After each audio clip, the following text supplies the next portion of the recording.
Welcome back. I'm Nicole. And I'm Megan. And you're listening to the Synchronicity Podcast / YouTube channel. And we are the Synchronicity Sisters. We change your brain to change your life. We use microdosing and plant medicine to change neural pathways in the brain. And the reframing or reprogramming... Sorry, Shiloh was like dancing in a circle. You can't see her on camera, but it's funny. But anyway, if you want more information on us, you can binge our podcast, our YouTube, or go online to work with us and find out more. We have classes and lots of things there.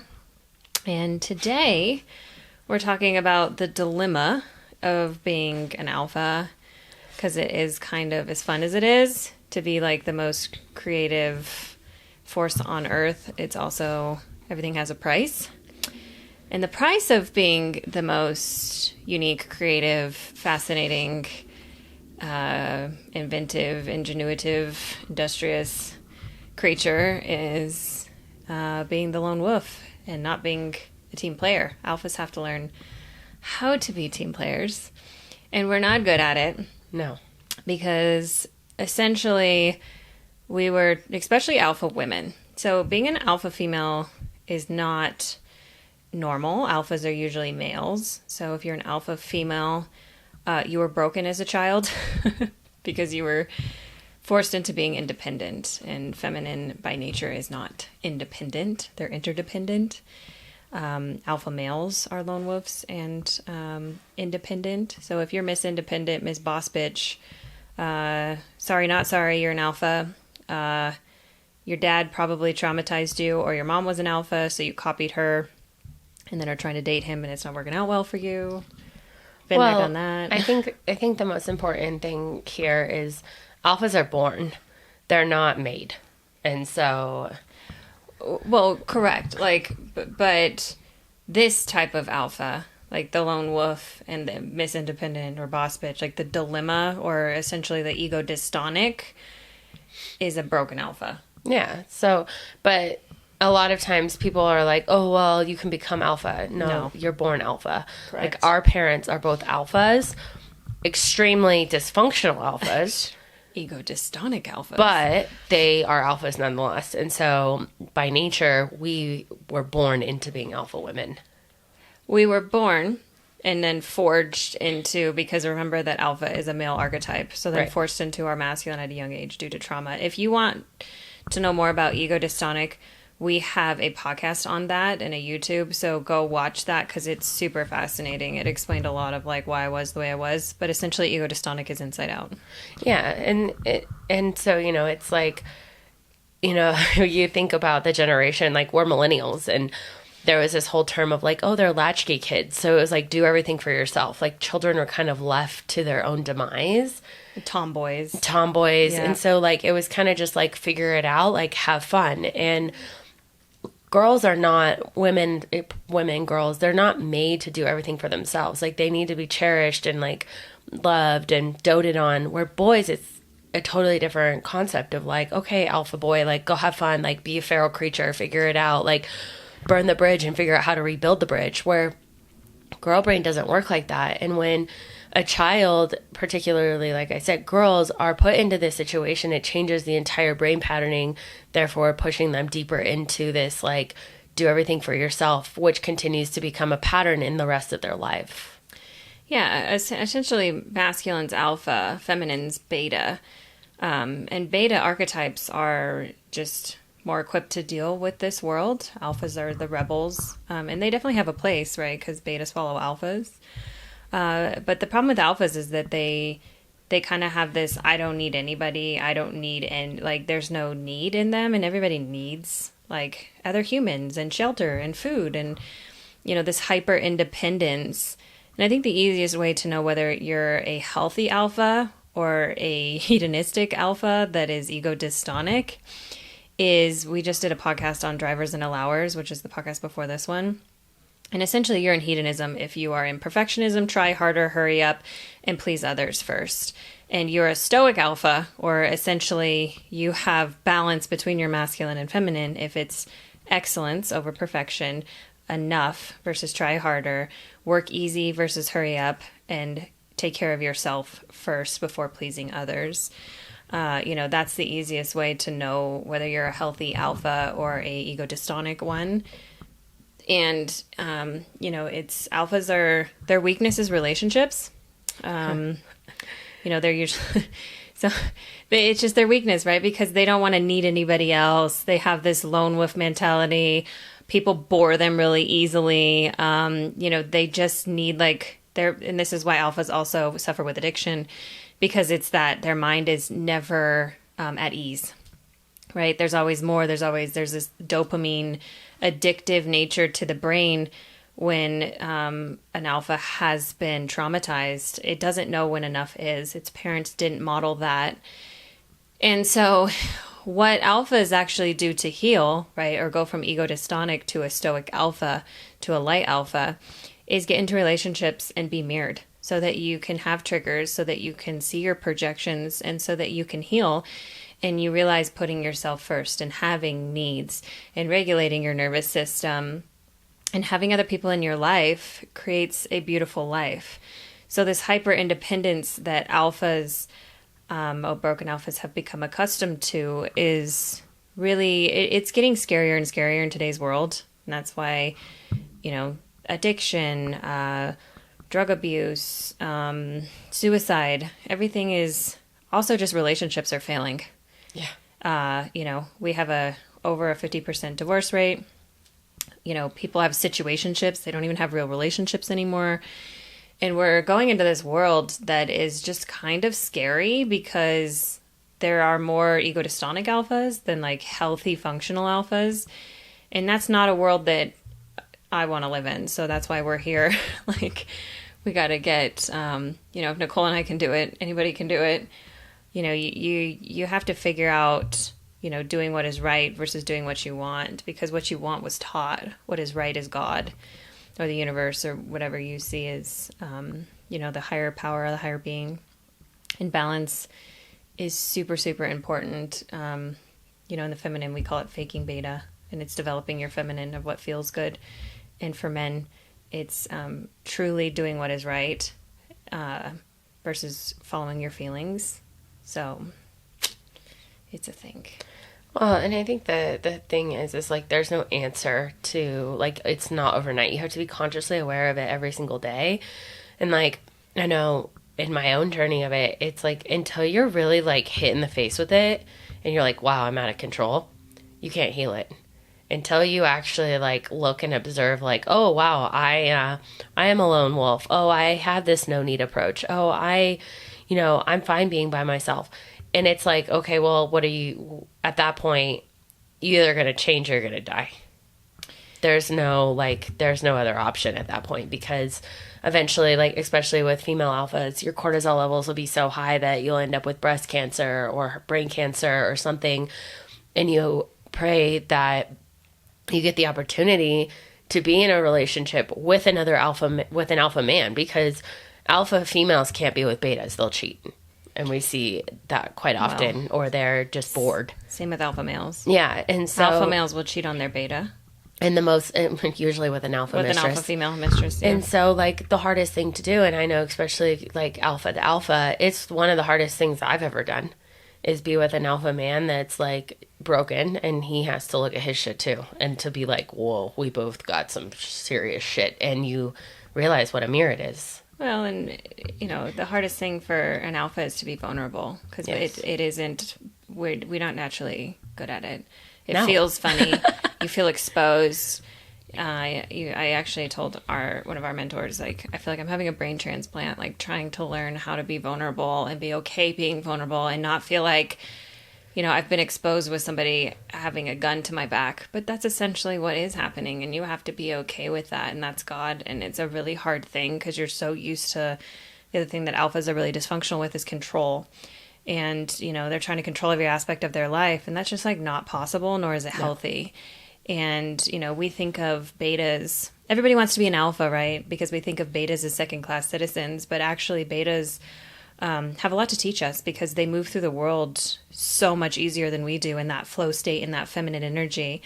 And actually feminine energy or betas rule relationships. And that's why alphas aren't good at them, because we don't know how to ease into things. Alphas have very extreme relationships where it's like all or nothing, and you're having sex on like the second date, and it's just like very addictive mannerisms in relationships instead of that like slow burn that we talk about. There's like they're just like hot and heavy and fast, and like they're going to crash and burn. And it's really learning to sit back and be vulnerable and let things unfold and ease into things instead of this like 100-mile-an-hour like train wreck that's coming, and it's just never healthy. Alphas are so extreme, and we have to learn, even male alphas, how to sit back and process, how to sit back and have a conversation, how to sit back and not go into like that control or that extreme. But that's all ruled by the feminine. And that's why a woman can heal a man, but a man can never heal a woman. It's for the feminine to guide, and relationships are the most healing force on earth. And women have to realize this, and we have to tap back into our vulnerability. And, men have to step back into like Fisher King Wu, into their masculine. It's actually wild to really be confronted with how jacked up relationships are. Yeah. Nicole and I have been facing that a lot lately, and it's just like, how the hell did we get here? That's just what I keep. Well, and I think it's like, it's so crazy because like in the modern world right now, it's like, and this is how I've been seeing things and like listening to like mentor calls and like all of my own observations, like observing relationships as a whole, as like a societal whole, is everyone is wanting to manipulate the other person. Like, oh, I'm going to like play this game instead of just communicating what is needed, what you don't want, what you need, like all of the things, right? And it's like everyone's so worried about manipulating the outside world instead of, hey, what do I feel and what do I need? And let me communicate that and take care of me. And you see this like social media, like I even see like on social media with like these OnlyFans women, like that's actually typically like they're manipulating men for money. Mm-hmm. And so we're just in this like super volatile society right now where like the feminine really needs to understand, like step back into herself, do her work, understand her feelings and her needs and her don't wants, and then she can be the guide for the masculine, to aspire the masculine to lead and to step in. But she has to do her internal work first and really be like in tune with herself. Well, I mean, essentially, I think the biggest thing is that women have to stop mothering men.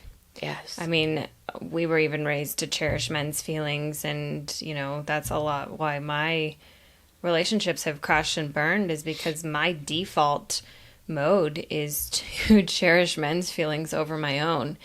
And that's not feminine, that's masculine. And we have been programmed into this as the feminine. And even like alpha males are used to being cherished at this point. And it's like, we wonder why we don't have strong leaders. Well, because pretty much everybody's inside out. Men are acting like women are acting like men. And that is fucking up women's nervous systems. And it's completely destroying men's testosterone. And, women are getting autoimmune diseases and men are committing suicide. Like this stuff is, we refuse to realize that we're energy and that this stuff is law of nature. We can't change it.